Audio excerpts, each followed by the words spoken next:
At this time, the people may call their next witness. Thank you, Your Honor. The people would call Elissa Fleak to the stand. Please step up, please. Raise your right hand. Do you solemnly state that the testimony you may give in the cause now pending before this court shall be the truth, the whole truth, and nothing but the truth, so help you God? I do. Please be seated. Please state your name for the record. Spell your first and last names. Elissa Fleak, ELISSAFLEAK.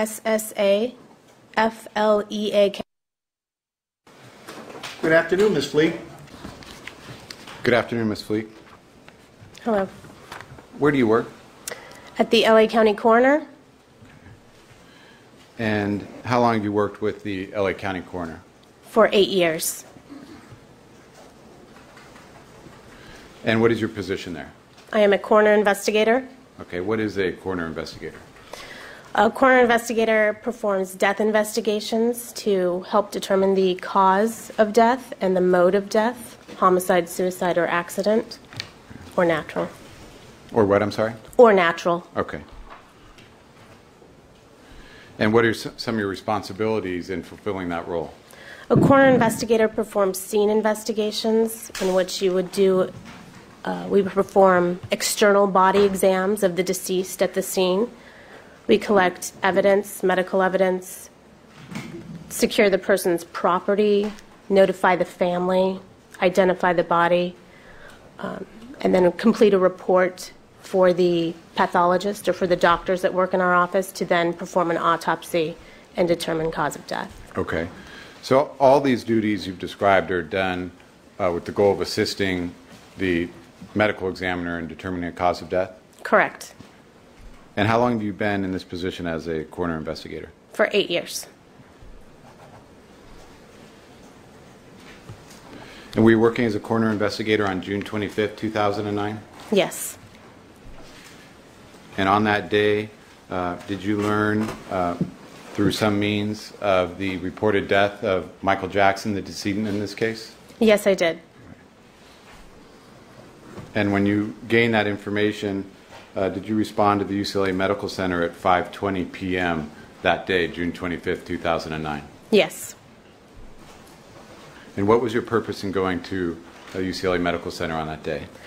To examine the deceased and obtain information surrounding the circumstances of his death.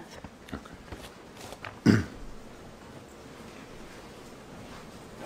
And when you arrived at UCLA at 5:20 p.m., did you have an opportunity to at least conduct a cursory examination of the decedent, Michael Jackson? Yes, I did. And where did that take place? In one of the private emergency rooms, rooms in the emergency room at UCLA. And at that time, did you document the physical condition of the decedent? Yes, I did. And through both notes and photographs? Yes. Right. You know, I have a photograph of Mr. Michael Jackson laying on a gurney. May this be marked Peoples 98 for identification. Yes. We will renew our objection to this photograph, Judge. Ruled. May we dim the lights momentarily? Yes, please.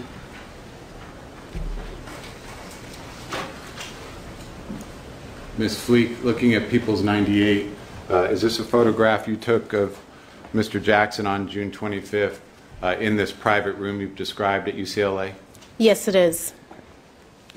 And in your examination of Mr. Jackson at this preliminary stage, what were you looking for as it relates to cause of death? Any sort of external wounds, anything that would indicate what his cause of death is, injuries, anything to signal a cause of death. Okay. And upon your review of Mr. Jackson at this time, as reflected in Peoples 98, did you observe any signs of trauma or any obvious signs that would help you or the deputy medical examiner determine a cause of death? No. And to be fair, this is simply a representative photograph. However, there are additional photographs taken at this time?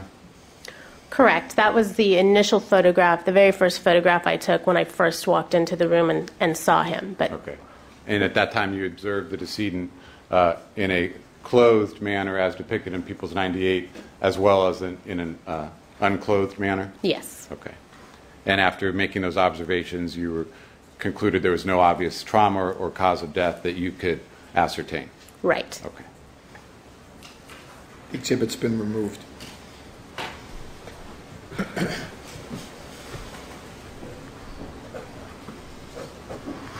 Now, while at UCLA, did you, in the company of Ed Winter, another coroner investigator, collect 4 vials of blood that were taken at the time of the emergency treatment at UCLA? Yes, I did. Okay.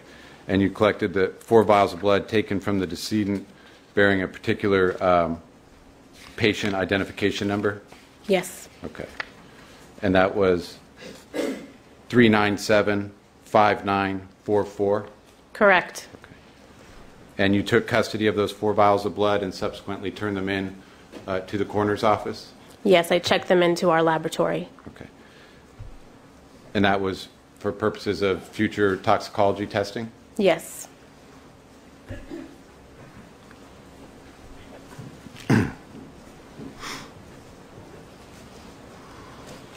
Now, on June 25th, at about 7:10 p.m., did you go to the location of 100 North Carrollwood in Los Angeles County?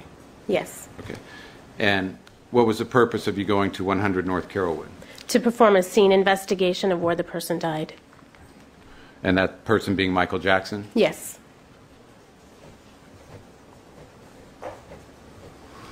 And when you arrived at the location, is that what you did? yes. Okay. I want to show you a few photographs.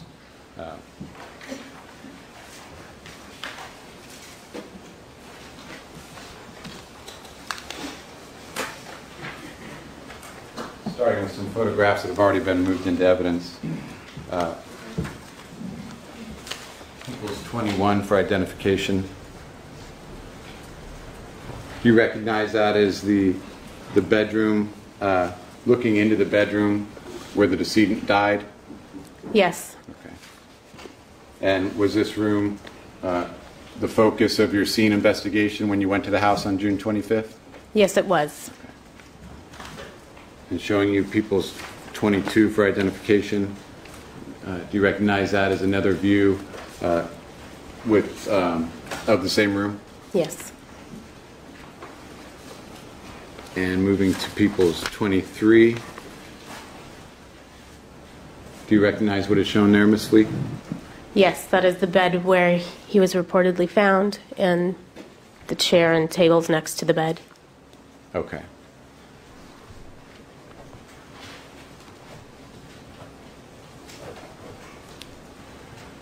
Now, are you familiar with the general layout of the home as it relates to this room in particular and the kind of the immediate surrounding area?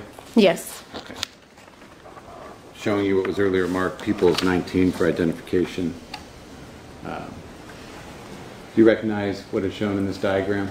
Can we dim the lights, Your Honor? May we, please?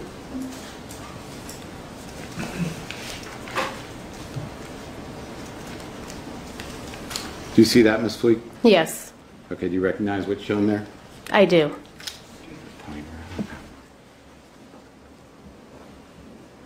And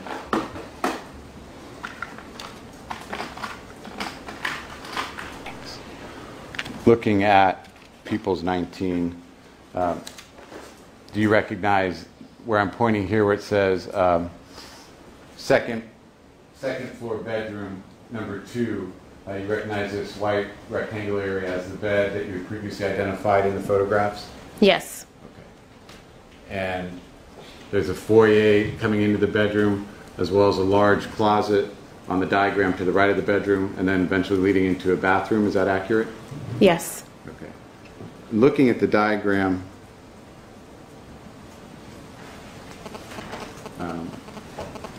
there's also an additional bedroom to the left of the diagram where I'm pointing on this diagram, simply showing the doorway and entry area into that bedroom. Is that right? Yes. Okay. Now, on this day of June 25th, 2009, was your scene investigation focused on bedroom 2 that you've already identified, or this bedroom which would be to the left of People's 19? Focused on bedroom 2. Now, in your initial scene investigation of this room, did you locate on the floor a 20 milliliter bottle of propofol? Yes, I did. And where was that located? On the floor next to the bed, the left side of the bed. Do you see in People's 23 to the side of the decedent's bed there is a wood side table and then appears to be a glass and metal table with a lamp on it in the photograph, which is to the left of the wood side table. Do you see that? Yes. And is it under this general area of this metal and glass table that I'm pointing out that has the lamp on it, under that is where you found the 20 milliliter propofol bottle? Correct. Showing you what I just said, marked People's 99 for identification. Does that, at the lower portion of People's 99, show what I described as a glass and metal table and show the 20 milliliter propofol bottle on the floor? Yes. Okay. And People's 100, again, is that simply a bit more of a close-up view of that same item? Yes. And lastly, People's 101, is that again a close-up of the same bottle, being this smaller size 20 milliliter bottle of propofol? Yes. And let me ask you, Ms. Fleak, while we go through some of the evidence that was recovered, was this evidence initially recovered by you as a coroner's investigator, because at that stage this was a death investigation by the coroner's office? Correct. Okay. And subsequently it was custody of these items was transferred to LAPD and booked into LAPD evidence and given LAPD evidence item numbers? Right. Okay. And have you had the opportunity to review the evidence item numbers to be able to make reference to both the LAPD evidence item number as well as the item that you recovered and took into coroner's custody? Yes, I have. Okay. And certainly at any time, if you need to refer to your notes, please let us know. Okay. I have here an LAPD evidence item number 140. And Ms. Fleak, I'm going to ask you, is this item, evidence item LAPD 140, the small propofol bottle that you recovered as reflected in People's 101 on the floor? I do have to check my notes for the numbers. Please. Yes, it was 140. Okay. You know, I have a 20 milliliter propofol bottle, concentration being 200 milligrams per 20 milliliter. May this be marked People's 102 for identification? It is marked, yes. I'm placing a 102 on the label of this item.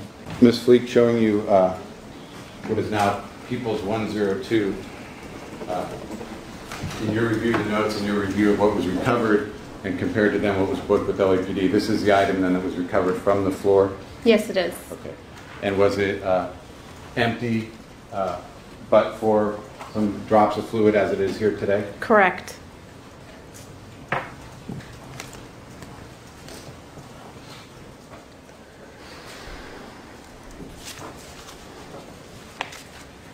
Did you also recover an empty bottle of flumazenil in the same general area? Yes. Okay. And have you had an opportunity to review the evidence and determine the evidence item number and determine that that item was booked as LAPD evidence item 141? Yes. I'm cutting open bag bearing LAPD item number 141, Your Honor. Removing a 5 milliliter bottle of flumazenil. May this be marked 103 for identification? Yes. I'm placing a 103 on the label.